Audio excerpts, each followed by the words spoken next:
Well, I can join the redeemed in singing a corporate song. I also have a personal aspect and a unique aspect of my redemption.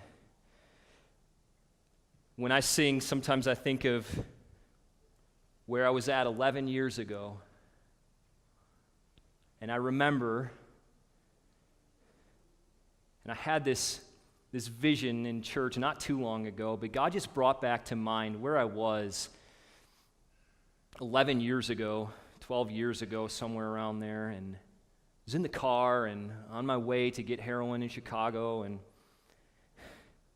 I had a brief moment of wondering, is there something more to life than what I'm doing? There I was, utter hopelessness, utter rebellion against God, sticking needles in my arm every day just to numb the reality of the fact that if I stood before God, I would have been condemned. I was lost in my sin. I was a prisoner in affliction. But I cried out to the Lord, and He heard my cry. And He didn't just unlock the door to my prison cell in hopes that I walked out. He brought me out of darkness, and He burst my bonds apart.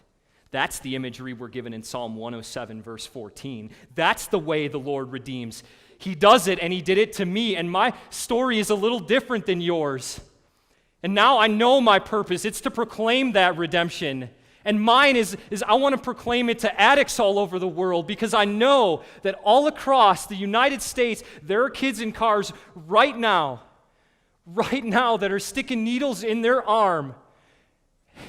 And maybe there's a glimpse of hope that says maybe there's something more, and I want to be that guy that brings them the message of redemption and says there is more, there is hope. The gospel can save, the gospel delivered a heroin addict, the gospel can redeem you. Trust in Jesus. Cry out to the Lord in your distress. He will hear you.